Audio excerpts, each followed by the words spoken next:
You might think you have all the facts, but you may not fully grasp the story. At least that's the sensation when discussions on the internet turn to the incredible turbocharged Buick driven by Buddy Ingersoll during the 1980s. His 1985 and 86 Regal, along with the 1987 Somerset Regal, continue to rank among the most remarkable full-body drag cars ever. But what's the actual story here? Where was this car banned and where wasn't it? What were its performance stats? How many variations existed? Let's delve into these questions in this video. Buddy Ingersoll, who had been passionate about hot rodding since he was young, started drag racing and tinkering with cars as soon as he could. It wasn't until the 1970s that the broader world began to notice this super stock racer from Illinois. Buddy piloted his wheel-standing Oldsmobile to 3 national event victories during the 1976 season, winning the Gator Nationals, the Spring Nationals, and the Summer Nationals at Englishtown. Despite this impressive success, it was Robert Hutcherson, driving his 1955 Chevy, who clinched the Superstock National Championship by winning the NHRA Finals at Ontario Motor Speedway, where winning the final secured the national title. This vehicle featured a 140 cubic inch 4-cylinder Ford engine with 26 psi of boost, paired with a manual transmission and a clutch. Reportedly, it also had a rear gear ratio starting with the number 6. The turbocharged Pinto setup had shown potential in the hands of Ohio George Montgomery a few seasons earlier, and Ingersoll believed he could push the performance even further. In 1977, Buddy pushed the limits, securing victories in Columbus, Seattle, and the N8RA Finals at Ontario Motor Speedway, ultimately claiming the Modified Eliminator National Championship. The turbocharged Pinto continued to serve him well into the early 1980s until he took the next, most notable step in his career. This step involved purchasing Warren Johnson's Oldsmobile Cutlass Pro Stock roller, which had been used during the 1984 NHRA and ITRA Pro Stock seasons. By swapping the front sheet metal, the car was transformed into a Buick Regal, and that's when the real excitement began. During the mid-1980s, Buick launched a full-scale campaign in American racing, similar to a smaller version of Ford's Total Performance era in the 1960s. Their goal was to promote their engines and re-establish the brand as one where performance was key. The centerpiece of this effort was the development of their 3.8 LV6 into several racing versions, including naturally aspirated engines for NASCAR Busch Series competition and other road racing formats. They also created 1,000 horsepower turbocharged IndyCar engines, 500 horsepower naturally aspirated Indy Lights engines, a 4.4L version for GT cars, and more. The most powerful and renowned version of this engine, however, was the one that powered Buddy Ingersoll's Regal, which was designed to dominate drag racing. This engine, with a displacement of 4 liters or 268 cubic inches, evolved over time and likely produced between 1,500 and 1,800 horsepower. And as you'll see, Buddy Ingersoll wasn't the only one dominating drag strips with this engine setup. There were slight differences between the high-performance racing engines and the street-legal 3.8 LV6 engines found in the Grand National, as one would expect. While most components were positioned similarly and had a similar exterior look, the racing engines had more of everything where it mattered most. The engines Buddy Ingersoll used were very similar, if not identical, to those used in the IndyCar program supported by Buick. The key difference was that drag racing had no boost limitations, so the possibilities were endless. A team of about a dozen engineers in Buick's Special Projects Department handled the initial build and development of these engines, and Ingersoll worked closely with them, as well as with McLaren, who played a significant role in the project. More specifically, Buddy collaborated with Bruce Allen, that Bruce Allen, who was an engine builder at McLaren at the time and later became one of the top pro stock racers with Reher Morrison racing engines. Allen's engine building expertise and sharp intellect were vital to the project's success. He and Ingersoll spent countless hours on the dyno developing the engine, with a particular focus on perfecting the fuel curve to maximize power. The 268 cubic inch engine was rock solid, with the only real issue being head gasket failures at extreme boost levels. Reliability, however, was not a concern. But there's more to this story. It's crucial to recognize the mechanical ingenuity of these individuals. The car used mechanical fuel injection and a Lenco 5-speed manual transmission connected to the engine via a clutch. Allen and Ingersoll developed what they referred to as a mechanical brain within the fuel system to adjust the fuel volume based on RPM and manifold pressure. In essence, they created a mechanical analog computer that performed the same function as modern electronic fuel injection, but their system used a series of valves and reliefs that worked flawlessly as the car sped down the track.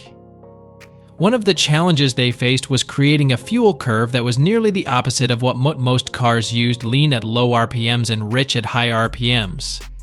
It's astounding that they managed to achieve this ideal fuel curve without electronic fuel injection. Early in the process, Buddy was told that the clutch-Lenco combination wouldn't work, and he initially believed it, so he started with an automatic transmission and torque converter setup when the car first hit the track in 1985.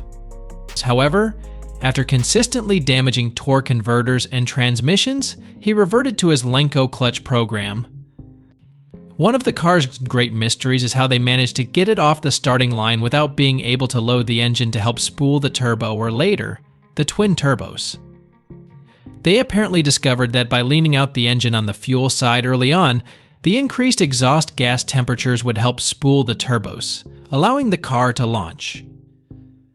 Once the car was moving through the first 60 feet, they would increase the boost in fuel volume. However, remember that none of this was controlled electronically, it was all mechanical. Buddy Ingersoll took the secret of how to spool the engine without any load at the starting line to his grave. I asked his son and reached out to others who raced with him, but even they didn't have a clear answer on how he figured it out. Nonetheless, as you can see in the photos, the car launched hard, revving high before Buddy dropped the clutch astonishing. The car would leave the starting line between 8,500 and 9,200 RPM and shift at 7,500 RPM, according to Buddy himself. But keep in mind, these engines ran for hours in Indy cars, so high RPM bursts at the starting line during shifts weren't as daunting as they might seem. With all this information in hand, let's move to 1985, when the car was completed and hit the track, as this is where the story really becomes interesting and where many people misinterpret the car's history. Upon its debut, the car was classified in NHRA competition eliminator as a double B altered, weighing around 2,400 pounds and running on the same 850 index as other cars with varying shapes and sizes in the class. It didn't take long for other racers in the double B altered category to experience turbo panic, prompting the Buick to be placed in its own class, double B altered turbo, with an 8-second flat index. Non-competition eliminated uses a handicap start system, meaning the lower your index, the faster you need to be to win rounds. Moving from an 850 index in double B altered to an 8 flat index in double B altered turbo meant that the car had to be pushed much harder to win rounds, effectively requiring it to be about half a second faster than before to defeat the same competition. Despite the obstacles, Ingersoll continued undeterred. The initial version of the car in 1985 featured a large single turbocharger mounted in front of the engine, blowing through a homemade intercooler setup. According to all available sources, this setup was what Ingersoll used throughout the entire 1985 season, and although it would eventually give way to a faster twin-turbo program, the single turbo proved to be highly effective. Its effectiveness was demonstrated at the 1985 NHRA North Star Nationals in Brainerd, Minnesota, where the car ran 770s at over 180 mph, winning competition eliminator. He was within a tenth of a second of Bob Glidden's 760s, and old-school racers were eager to race heads-up with him, thinking they had the advantage. Most notably, his qualifying time would have placed him in the pro stock field. Ingersoll went on to win that race in Competition Eliminator, marking the final national event victory for the Buick. That event propelled him into the drag racing spotlight like never before. While the car wasn't exceptionally consistent or reliable, when it worked, it performed exceptionally well. Even in 1985, had he competed in Pro Stock, he might not have won many rounds, but the rounds he did win would have been due to the incredible horsepower of the little V6. After his U.S. Nationals win, the calls for the car to be moved into Pro Stock grew louder among drag racing fans and enthusiasts.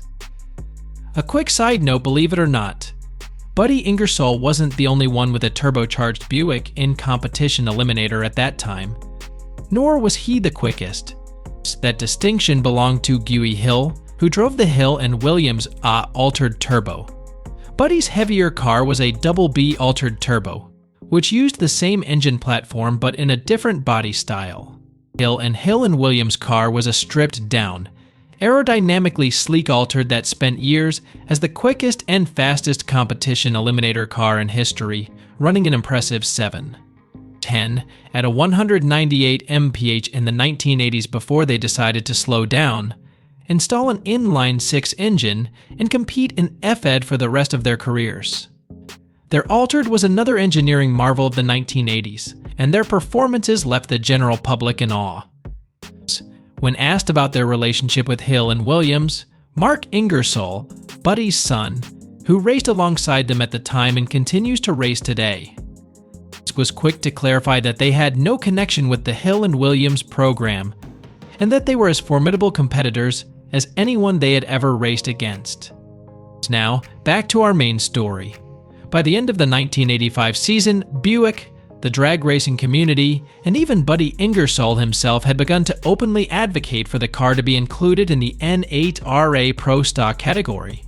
Hot Rod magazine reported that Buick had been in discussions with the NHRA about allowing the car into Pro Stock for the 1986 season, with the article noting that all Buick needed to do was submit the necessary paperwork to the NHRA. Ingersoll later mentioned that the team had been given performance targets to meet for consideration in the class, and they met those targets.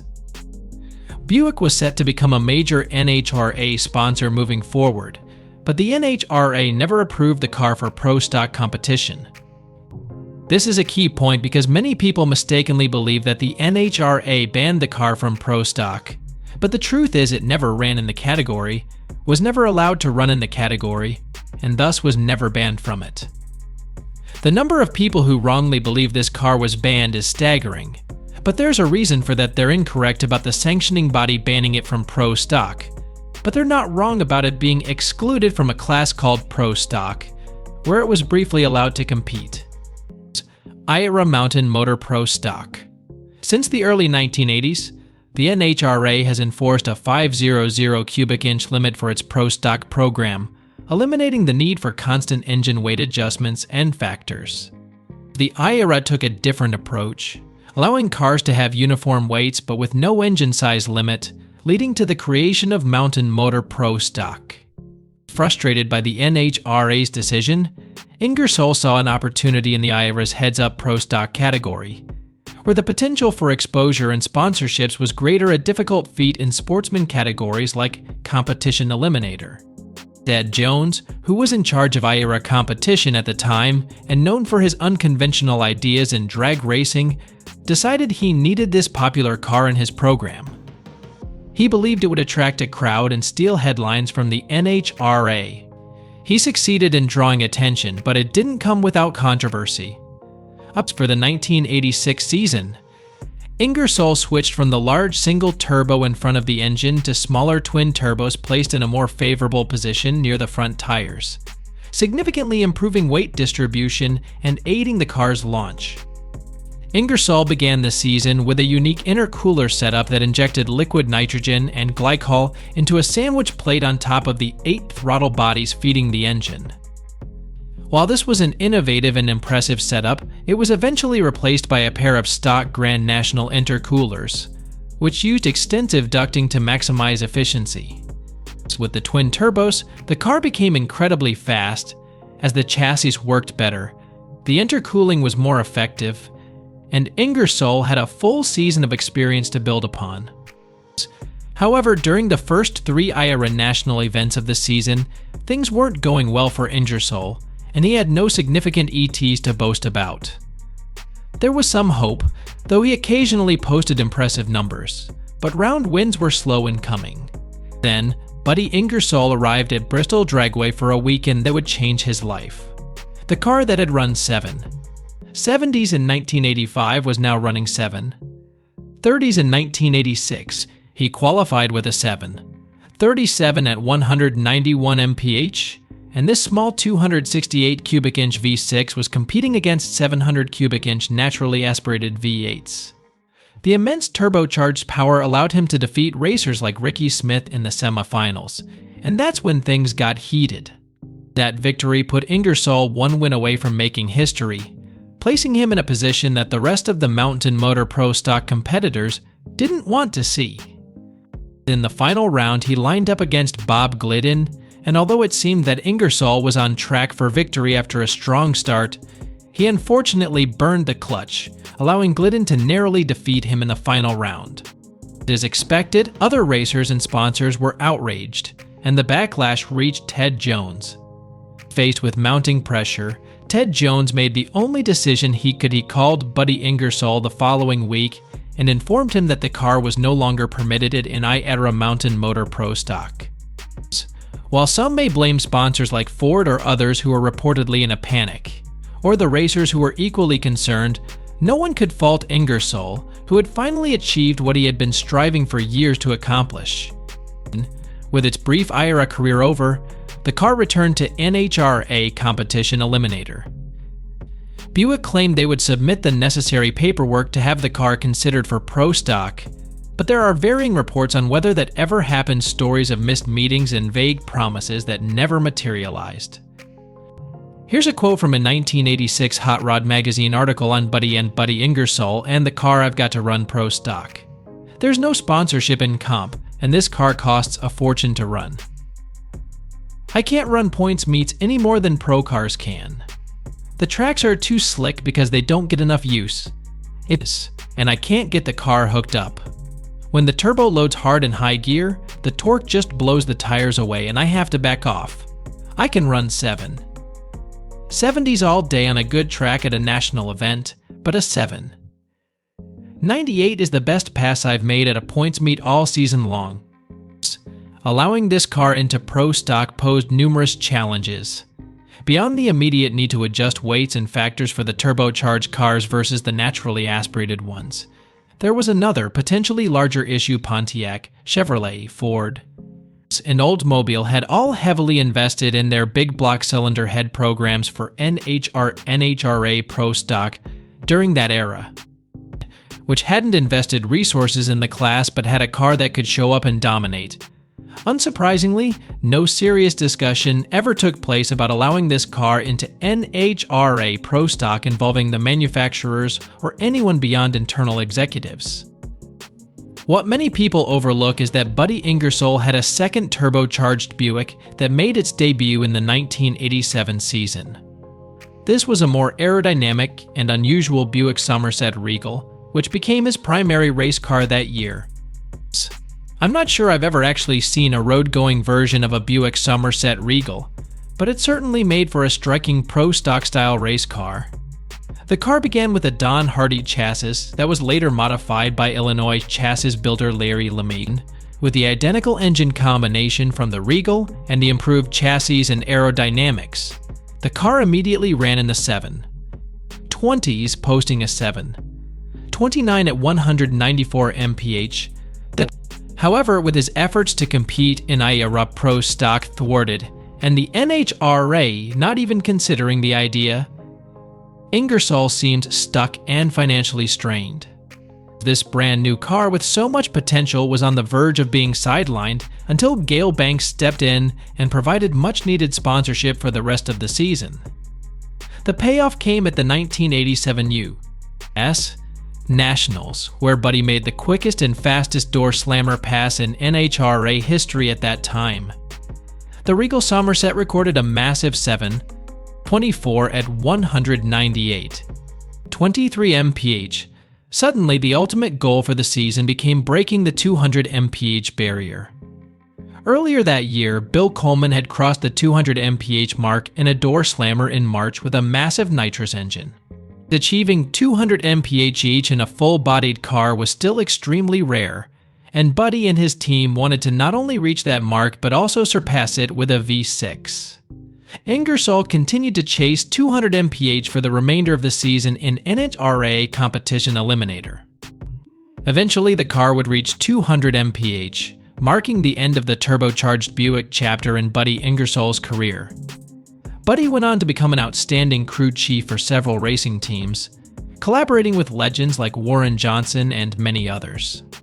Buddy passed away in 2012, but his legacy in drag racing remains strong, with his son Mark continuing the family tradition as one of the most brilliant minds in NHRA pits, tuning Erica Enders to her 6th Pro Stock World Championship in 2023, adding another achievement to an already distinguished career. While Buddy Ingersoll never got the chance to race in NHRA Pro Stock, one can imagine he's smiling somewhere, watching his son reign over the class as one of the greatest crew chiefs it has ever seen.